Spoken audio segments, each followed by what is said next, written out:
بسم اللہ الرحمن الرحیم۔ السلام علیکم۔ واضح رہے کہ نبی کریم صلی اللہ علیہ وآلہ وسلم نے اپنی دونوں صاحبزادیاں یکے بعد حضرت عثمان غنی رضی اللہ تعالیٰ عنہ کے نکاح میں دی تھیں، لیکن اس وقت دونوں صاحبزادیوں کی عمریں کتنی تھی اس بارے میں تاریخ کی کتابوں میں باوجود تلاش کی کوئی حتمی رائے، قول یا عبارت تو نہیں مل سکی۔ تاہم اگر دونوں صاحبزادیوں کی تاریخ پیدائش اور وفات اور درمیانی واقعات کا تاریخ و سیرت کی کتابوں میں باغور جائزہ لیا جائے تو تاریخی واقعات، شواہدات اور خارجی قرائن کے ذریعے کسی حد تک دونوں صاحبزادیوں کی باوقت نکاح عمر کے بارے میں تقریباً حد تک رسائی حاصل ہو سکتی ہے۔ حضرت رقیہ رضی اللہ تعالیٰ عنہ کی پیدائش اعلان نبوت سے 7 سال پہلے ہوئی، جب آپ صلی اللہ علیہ وآلہ وسلم کی عمر مبارک 33 سال تھی، تو ان کی شادی ابو لہب کے بیٹے عقبہ سے ہوئی، لیکن اس نے ابو لہب کے کہنے پر حضرت رقیہ رضی اللہ تعالیٰ عنہ کو طلاق دے دی۔ اس کے بعد ان کی شادی حضرت عثمان غنی رضی اللہ تعالیٰ عنہ سے ہوئی، اور نبوت کے 5ویں سال دونوں میاں بیوی نے حبشہ کی طرف ہجرت کی، جہاں ان کے ہاں بیٹے کی ولادت ہوئی۔ لہٰذا 7 سال قبل اعلان نبوت اور 3 یا 4 سال بعد اعلان نبوت، جس سے یہی معلوم ہوتا ہے کہ آپ کی عمر تقریباً 10 یا 11 سال تھی۔ حضرت کلثوم رضی اللہ تعالیٰ عنہ کی پیدائش اعلان نبوت سے کچھ عرصہ پہلے حضرت رقیہ رضی اللہ تعالیٰ عنہ کے بعد ہوئی۔ اس لیے اگر آپ کی پیدائش کو حضرت رقیہ رضی اللہ تعالیٰ عنہ کی پیدائش کے 1 سال بعد مانا جائے تو نبوت سے پہلے آپ رضی اللہ تعالیٰ عنہ کی عمر 6 سال بنتی ہے، اور حضرت رقیہ رضی اللہ تعالیٰ عنہ کا انتقال 2 ہجری کو ہوا، اور اہل تاریخ و سیرت کا اتفاق ہے کہ حضرت کلثوم رضی اللہ تعالیٰ عنہ کا نکاح حضرت عثمان بن عفان رضی اللہ تعالیٰ عنہ سے ربیع الاول 3 ہجری میں ہوا، جبکہ آپ رضی اللہ تعالیٰ عنہ کی عمر مبارک اعلان نبوت کے وقت تقریباً 6 سال تھی۔ اس کے بعد 13 سال مکہ میں اور 3 سال بعد از ہجرت، تو یہ کل ملا کے 22 سال بنتے ہیں، جس سے یہی معلوم ہوتا ہے کہ آپ رضی اللہ تعالیٰ عنہ کا نکاح جب حضرت عثمان بن عفان رضی اللہ تعالیٰ عنہ سے ہوا تو اس وقت آپ رضی اللہ تعالیٰ عنہ کی عمر تقریباً 22 سال تھی۔ آخر حضور صلی اللہ علیہ وآلہ وسلم کی 2 بیٹیوں کو ایک ساتھ طلاق کیوں دے دی گئی؟ محترم ناظرین، ایک باپ سارے غم برداشت کر سکتا ہے،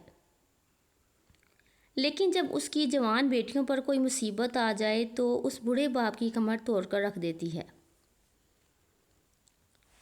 حضرت محمد صلی اللہ علیہ وآلہ وسلم نے جب طائف کی وادی میں کافروں کے پتھر کھائے،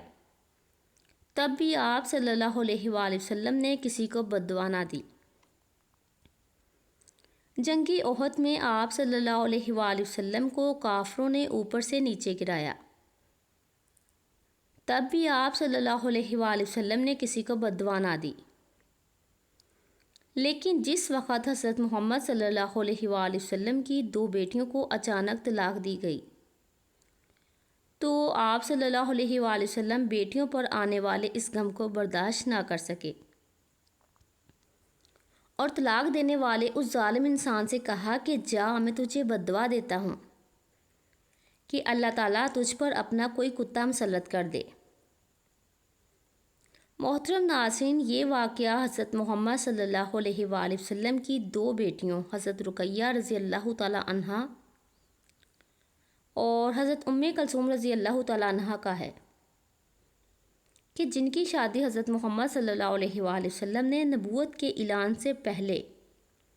اپنے چچا ابو لہب کے 2 لڑکے عتبہ و عتیبہ سے کر دی تھی، لیکن جب حضرت محمد صلی اللہ علیہ وآلہ وسلم نے اپنی نبوت کا اعلان فرمایا تو آپ صلی اللہ علیہ وآلہ وسلم کے گھر والے ہی آپ کے دشمن بن گئے، اور اسی دشمنی میں حضور صلی اللہ علیہ وآلہ وسلم کی 2 بیٹیوں کو طلاق دے دی گئی۔ حضرت محمد صلی اللہ علیہ وآلہ وسلم کا مکمل واقعہ کچھ اس طرح ہوا کہ جب آپ صلی اللہ علیہ وآلہ وسلم کی دعوت تبلیغ سے اسلام تیزی سے پھیلنے لگا تو مکہ کے کافروں کی نیندیں اڑ گئیں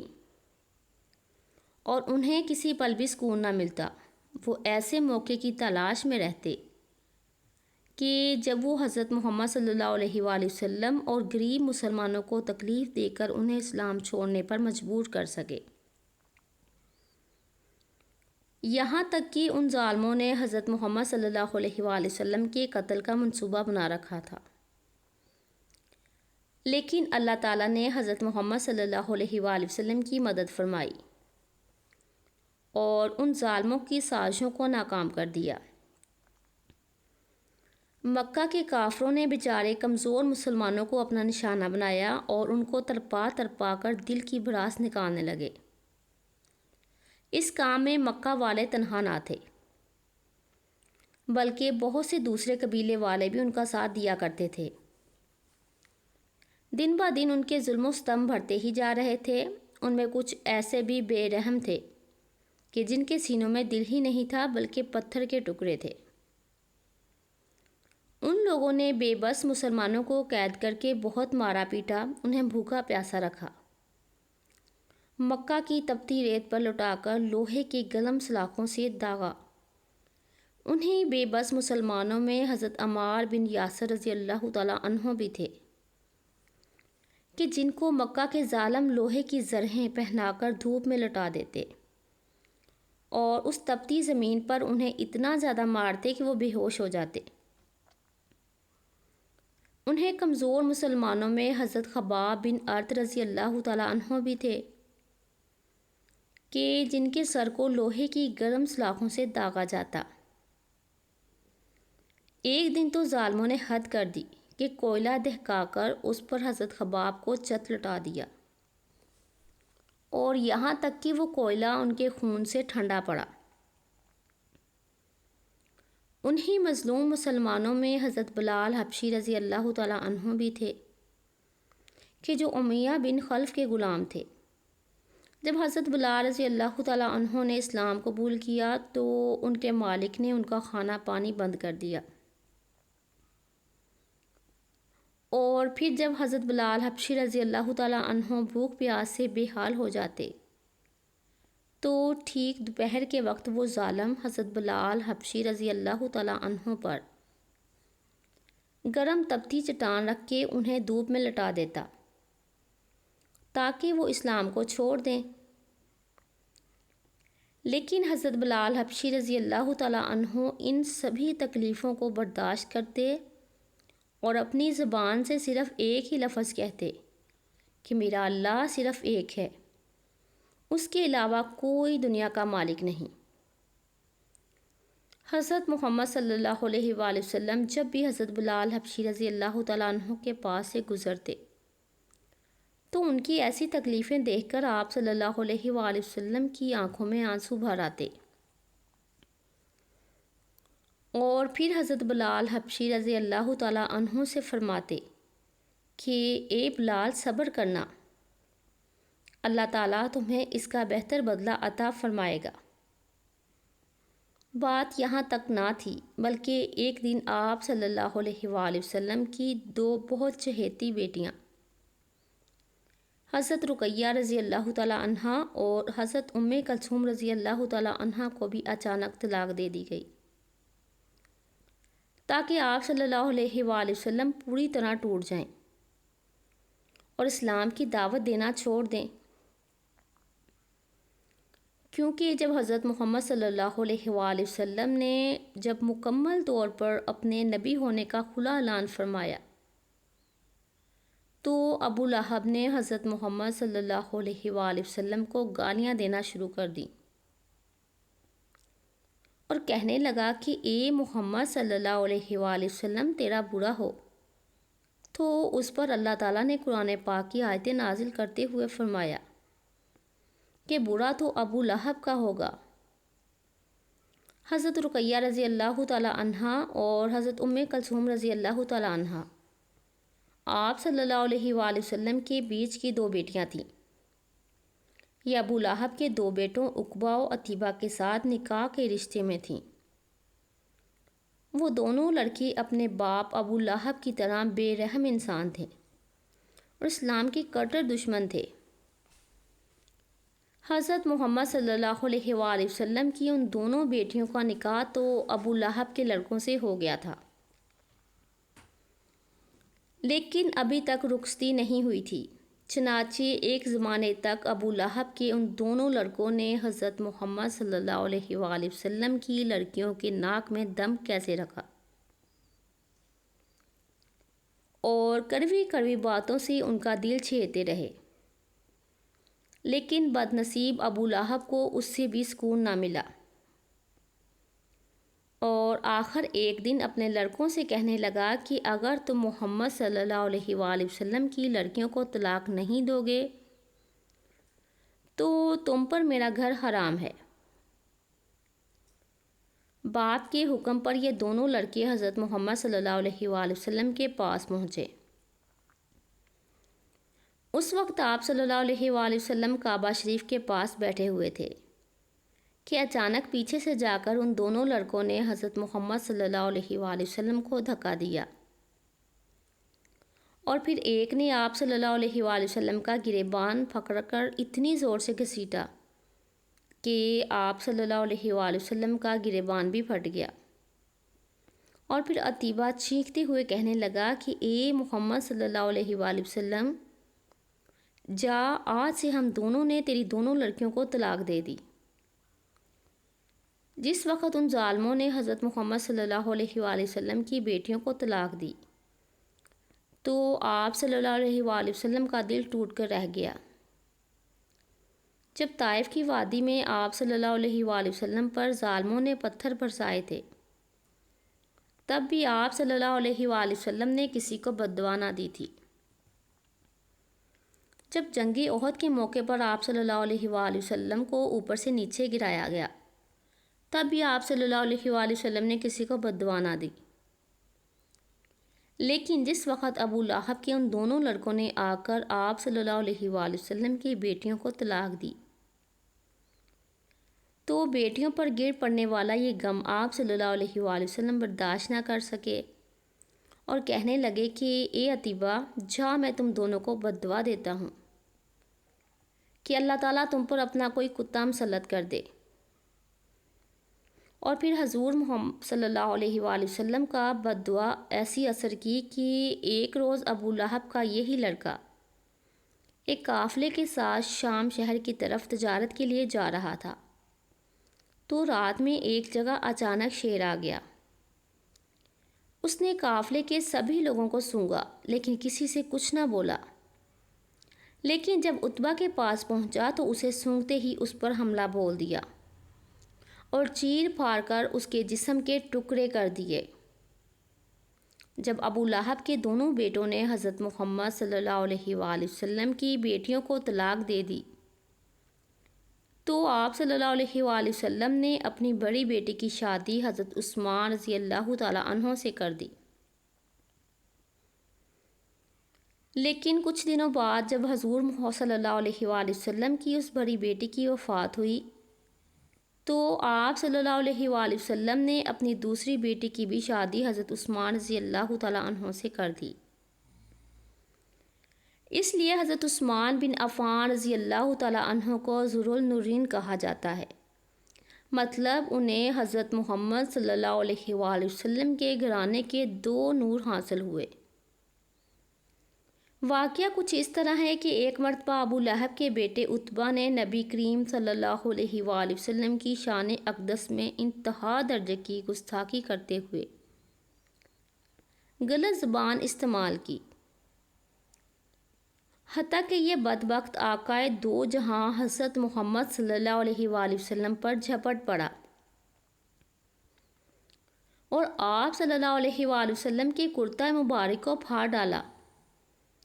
عقبہ بن ابو لہب کی اس حرکت سے حضرت محمد صلی اللہ علیہ وآلہ وسلم کے قلب اطہر کو شدید صدمہ پہنچا، تو آپ صلی اللہ علیہ وآلہ وسلم کی مبارک زبان سے الفاظ ادا ہوئے: اے اللہ، اپنے کتوں میں سے کسی کتے کو اس پر مسلط فرما دے۔ اللہ تعالیٰ کے محبوب نبی کریم صلی اللہ علیہ وآلہ وسلم کی زبان مبارک سے ادا ہونے والا ہر لفظ پتھر پر لکیر کی مانند ہوتا ہے، یعنی کہ اللہ رب العزت اپنے محبوب نبی کریم صلی اللہ علیہ وآلہ وسلم کی بات کو ہر صورت پورا فرماتا تھا۔